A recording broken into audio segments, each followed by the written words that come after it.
వివేకానంద రెడ్డి హత్య జరిగి సరిగ్గా నేటికి 5 ఏళ్లు అవుతుంది. ఎన్నికల ముందు ఈ హత్య జరిగింది. హత్య జరిగినప్పుడు చంద్రబాబుపై కట్టుకథలల్లి నారాసు రక్త చరిత్రను రకరకాల కట్టుకథలల్లి హత్యను ఒక ప్రచారాస్త్రంగా చేసుకుని జగన్ అధికారంలో పోషించడంలో కీలక పాత్ర పోషించిందని చెప్పాలి. అధికారం చేజిక్కిన తర్వాత చిన్నానని ఎవరు చంపారు ఏంటి అని ఇంతవరకు నిగ్గు తేల్చకుండా చంపిన నేరస్తులను ఇంతవరకు బోనెక్కించకుండా వాళ్ళని కాపాడుకుంటూ వస్తున్న పరిస్థితులు అయితే కనిపిస్తుంది. సామాన్య ప్రజలు కూడా ప్రశ్నిస్తున్న సందర్భాలు కనిపిస్తున్నాయి.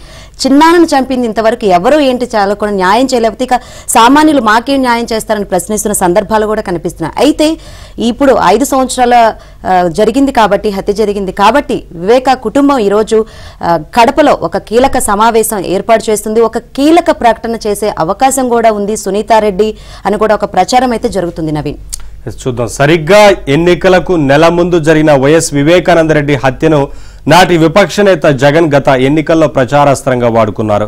చంద్రబాబే హత్య చేయించారంటూ జగన్ శిబిరం తీవ్ర స్థాయిలో ఆరోపణలు చేసింది.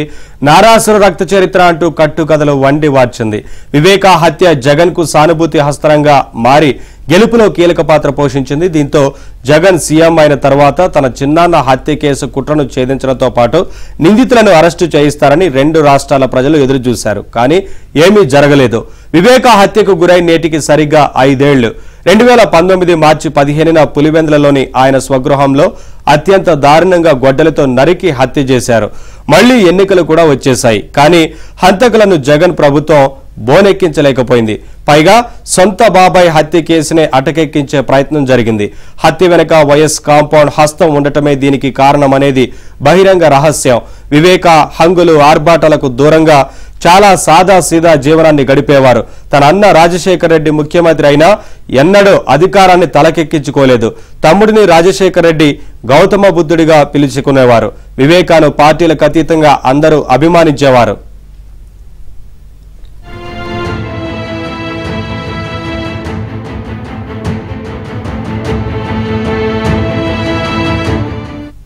వివేక హత్యకు చంద్రబాబు లోకేష్ సూత్రధారులని అప్పటి మంత్రి ఆదినారాయణ రెడ్డి ఎమ్మెల్సీ బీటెక్ రవితో హత్య చేయించారంటూ అప్పట్లో వైఎస్ జగన్ గవర్నర్కు ఫిర్యాదు చేశారు. రాష్ట్ర పోలీసులపై నమ్మకం లేదని సీబీఐతో దర్యాప్తు చేయించాలని జగన్ అండ్ కో డిమాండ్ చేశారు.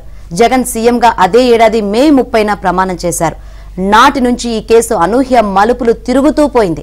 దర్యాప్తు కోసం టీడీపీ హయాంలో ఏర్పాటు చేసిన సిట్ ను మార్చివేశారు.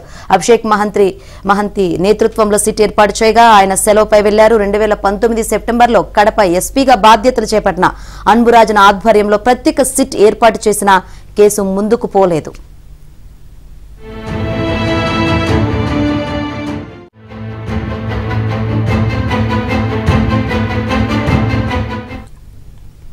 ప్రతిపక్ష నేత హోదాలో సీబీఐ విచారణ కోరిన జగన్ సీఎం అయ్యాక కోర్టులో పిటిషన్ ఉపసంహరించుకున్నారు.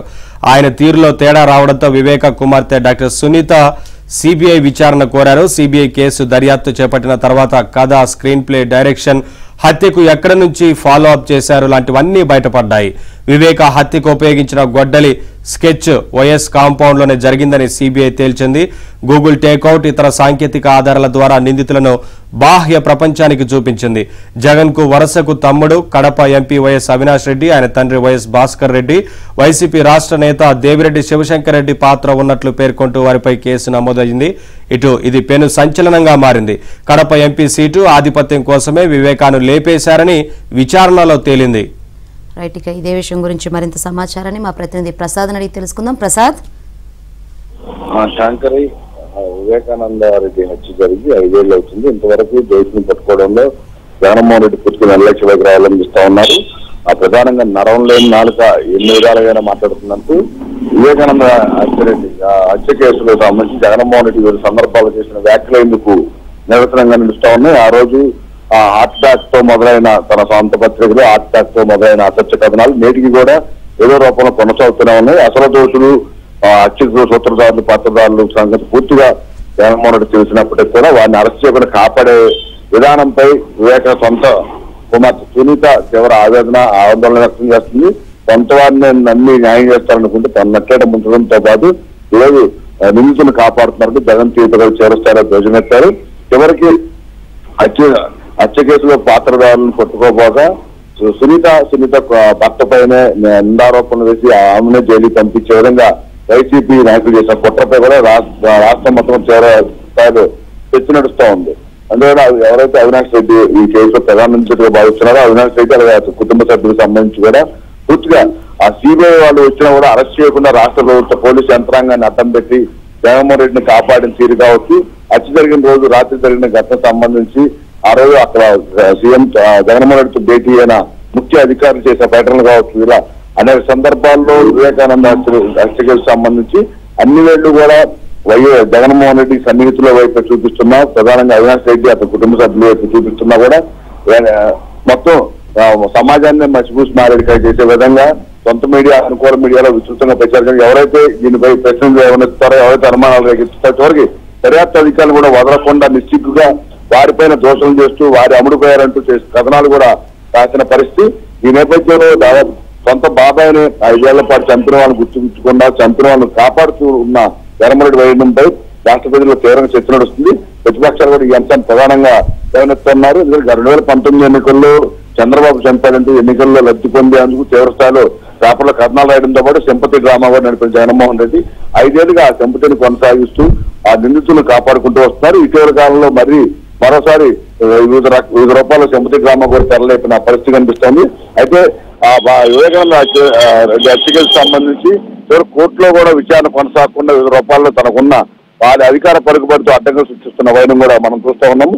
ఇప్పటి వరకు అవినాష్ రెడ్డి జైలుకి వెళ్లకుండా ప్రధానమంత్రి అయినప్పుడు కూడా జైలుకి వెళ్లకుండా అతను బయటే ఉన్నాడంటే అందులో కీలక సూత్రధారి జగన్మోహన్ రెడ్డి అని అందరూ కూడా ధైర్యంగా చెప్తా ఉన్న పరిస్థితి. ఈ పరిణామాల నేపథ్యంలో ఇప్పటికే సునీత కూడా ఢిల్లీ స్థాయిలో అధికారులను పోరాటం చేస్తున్నప్పటికీ కూడా కనీసం ఆడపిల్ల రోడ్డెక్కి ఇలా రోధిస్తున్న కనికరం కూడా లేకుండా ఆమెపై కూడా తీవ్ర స్థాయిలో నిందారోపణలు చేయడం, సొంత ఆ ఇంట్లో ఆడబిడ్డలపై కూడా అవమానకరంగా మాట్లాడుతున్నా జగన్మోహన్ రెడ్డి కనీసం స్పందించకపోవడం, తమ అనుయాయులు కావచ్చు కార్యకర్తలు కావచ్చు వద్దని వారించకపోవడం వంటి పరిణామాలు వస్తుంది. జగన్మోహన్ రెడ్డి లోపల మనిషి అందరికీ అర్థమవుతా ఉంది. తప్పకుండా తన తండ్రిని చంపేందుకు కారణమైన జగన్మోహన్ రెడ్డి కావచ్చు, అతను చుట్టూ ఉన్న అవినాష్ రెడ్డి కావచ్చు, ఇతరులు వీళ్ళందరూ కూడా ఓటు వేయొద్దు, వైసీపీకి ఓటు వేస్తే మరోసారి రాష్ట్రంలో అవనకాశం అవుతుంది, చివరికి తన తండ్రిని చంపిన వాళ్ళు కేసు నుంచి బయటపడతారని ఆవేదన వ్యక్తం చేస్తూ సునీత ఢిల్లీలో చేసిన వ్యాఖ్యలు కూడా తీవ్రస్థాయిలో దుమారాన్ని రేపే. ఇంటి పరిణామాలు జరుగుతున్నా కూడా నిశ్చితంగా అనుకూల మీడియా, సొంత మీడియా, అలాగే సోషల్ మీడియా ₹1,00,00,000 జగన్మోహన్ రెడ్డి సొంతంగా నడుపుతున్న సోషల్ మీడియాను అడ్డం పెట్టుకుని కూడా ఇంకా ఎదురుదాడి చేయడం, అసత్యాలు ప్రచారం చేయడమే పనిగా పెట్టుకున్న జగన్మోహన్ రెడ్డి తీరుపై సర్వత్రా విమర్శలు వ్యక్తమవుతున్నాయి. ఇప్పటికైనా కేంద్ర దర్యాప్తు సంస్థలు పూర్తి స్థాయిలో వీటితో జోక్యం చేసుకుని అన్ని విధాల దర్యాప్తు చేసి విచారణ చేసి ఎవరైతే దోషులు ఉన్నారో వారిని అరెస్ట్ చేస్తేనే న్యాయం బతుకుతుందని ఆ విధంగా చర్యలు తీసుకోవాలని కూడా కేంద్రానికి కూడా సునీత విజ్ఞప్తి చేస్తున్న పరిస్థితి. మొత్తంలో రేపు ఈ ఎన్నికలు కూడా వివేకానంద రెడ్డి హత్య కేసు మరోసారి కీలక ప్రచారాంశంగా మారనుంది. దీనికి సంబంధించి జగన్మోహన్ రెడ్డి చేస్తున్న నాటకాలు కావచ్చు, డ్రామాలు కావచ్చు, నిందితులు కాపాడే విధానం కావచ్చు, అన్ని అంశాలు కూడా ప్రతిపక్షాలు కూడా తమ అస్త్రాలుగా చేసుకుని ఎదురులోకి వెళ్లేందుకు మరి సునీత కూడా ఇదే అంశాన్ని ప్రచారంగా చేసుకుని ఎదురులోకి వెళ్ళేందుకు కూడా భావిస్తా ఉన్నారు. ఈ పరిణామాల నేపథ్యంలో ఈ రోజు వివేకానంద రెడ్డి కుటుంబ సభ్యులందరూ కూడా ఆత్మీయ సమావేశం ఏర్పాటు చేసి భవిష్యత్ కార్యాచరణపై చర్చించే అవకాశం ఉంది. ఇందులో ప్రధానంగా జగన్మోహన్ రెడ్డి చేసిన మోసాలు కావచ్చు, ఈ కేసుకు సంబంధించి నిందితులు కాపాడే విధానంపై కూడా వారు ఏ విధంగా ముందుకు వెళ్ళాలి, ఏ విధంగా ప్రజల్లోకి తీసుకెళ్లాలి అంశాలపై కూడా స్పష్టత ఇచ్చే అవకాశం ఉందని కూడా చెప్తున్నారు శాంతి.